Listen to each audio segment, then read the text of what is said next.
Olá, nós continuamos tratando da medida provisória 1531. Tem outro vídeo no YouTube sobre o nosso trabalho em relação a essa portaria. E eu queria tratar para você aqui agora de alguns artigos a partir do artigo 5º. O artigo 5º coloca: na hipótese de se constatar a ocorrência de graves irregularidades ou ilegalidades de que não resulta em dano ao erário, a autoridade administrativa ou órgão de controle interno deverão representar os fatos ao Tribunal de Contas da União. Aqui é representação se a autoridade entender que assim deve se proceder, ou informação nas contas anuais. Nós vamos tratar sobre esse tema a questão da dispensa de instauração que está no artigo 7º. Quando não se instaura TCE? Primeira situação, abaixo de R$100.000, é claro que pode surgir alguém que fica somando 5, 5, 5, 5 até atingir 100, tá? 5, 10 até atingir 100. Mas abaixo de R$100.000, resolva você, gestor, no seu órgão, sem envolver o Tribunal de Contas da União. E segundo, quando tiver ocorrido 10 anos entre a possível ocorrência de dano e a primeira notificação aos responsáveis. O dispositivo trata da hipótese de somar esses valores e no parágrafo 3º que não exime outras medidas administrativas, né? Critério de atualização. E no artigo 8º trata, esgotadas as medidas, dentro daquele prazo de 180 dias, deve ser instaurada a tomada de contas especial. E esse prazo de 180 dias é a instauração até a remessa. Veja, a falta de instauração implica na responsabilidade daquele que era responsável, né? No artigo 9º você vai encontrar uma lição sobre tomador de contas ou comissão. O mais comum é comissão. Mesmo nos casos mais simples, a gente recomenda comissão, para trabalhar todo mundo junto, né? Aqui também trata de uma grande inovação que houve, relacionada à questão da perícia técnica. Se for comprovada que é necessária, o parágrafo 5º do artigo 9º permite a busca de uma perícia técnica. E uma outra coisa que pouca gente sabe é que se o membro da Comissão de Tomada de Contas Especial também for membro, tiver sido membro da comissão do PAD ou sindicância, ele não pode participar da comissão de TCE. Pouca gente sabe disso. Se você apurou o fato como membro da comissão do PAD ou de sindicância, não pode ser designado para a comissão de TCE, porque você já tem o seu raciocínio formado sobre o assunto, né?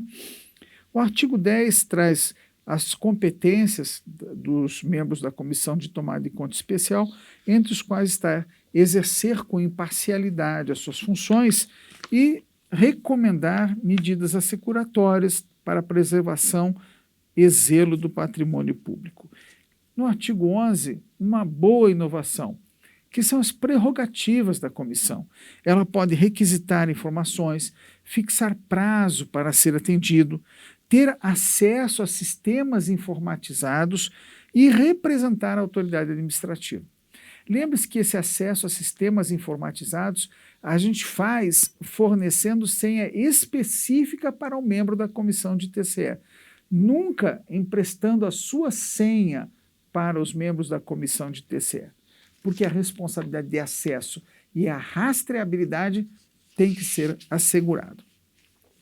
O artigo 12 trata da quantificação do dano, o artigo 13 da atualização monetária e o artigo 14, né, trata das notificações. Uma questão importante é que no passado não havia notificação na fase interna e agora a norma deixa clara a necessidade da notificação do responsável já na fase interna, para que ele possa contribuir não só com a sua defesa, mas com esclarecimento dos fatos. A fase interna do procedimento, né, é tratada a partir do artigo 16, né, é onde se faz a apuração dos atos até a remessa ao Tribunal de Contas da União, ou até o saneamento, porque pode o responsável dizer pago. Então a gente não dá seguimento à tomada de contas especial. Inclusive pode pagar parceladamente. O artigo 18 trata do rito ordinário, estabelecendo uma regra importante lá no artigo 19, que vem em seguida. A fase interna da TCE, conduzida sob o rito ordinário, será concluída com a autuação no Tribunal de Contas da União no prazo de 180 dias. Antes nós tínhamos a ideia de que durante 180 dias, se eu não conseguisse ressarcir o erário, é que seria instaurada a TCE.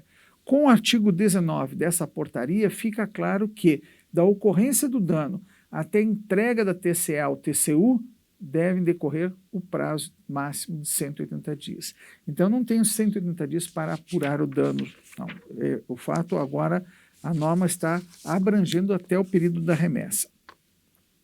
A instrução é tratada no artigo 21 e seguintes, a comunicação da instauração no artigo 23, o relatório, que deve conter o relatório, está no artigo 24, e as providências do controle interno e do Ministério Supervisor. Aqui a norma faz uma distinção muito precisa do que faz o controle interno e do que faz o Ministério, o próprio ministro da pasta. Qual é a sua função? No artigo 25, estabelece as unidades da auditoria interna, o que faz. No artigo 26, o que faz a Controladoria Geral da União. E, em seguida, no artigo 28, a gente está pulando o 27 de propósito, o artigo 28 trata do pronunciamento do ministro do Estado. Por que se exige isso? Esse pronunciamento ele declara que conheceu os fatos e declara a sua concordância com os pareceres do controle interno. Então, é um documento muito importante. Eu recomendo até aos ministros que tenham isso no despacho mais ou menos padrão, em que ele realmente possa, durante um tempo, tomar conhecimento dos fatos, ainda que de forma muito abreviada. O artigo 29 ordena que o Tribunal de Contas, informa, aliás, que o Tribunal de Contas pode devolver a tomada de contas especial que não for instruída de acordo com essa portaria. O nosso principal objetivo, trazendo um comentário, ainda que muito rápido para você, é você atentar a alguns pontos fundamentais para quem trabalha na fase interna da tomada de contas especial. A TCE, como nós colocamos em outros vídeos, é um verdadeiro mistério para quem não conhece isso, não se ensinam nas faculdades, mas acaba sendo o dia a dia do controle interno e do Tribunal de Contas. Existe um grande volume de tomada de contas especial na esplanada dos ministérios, esperando a instrução e, inclusive, gerando prescrição. Eu sou o professor Jacobi Fernandes e continuamos desenvolvendo o nosso trabalho para o aprimoramento da atividade de controle como essencial ao desenvolvimento na aplicação dos recursos públicos brasileiros.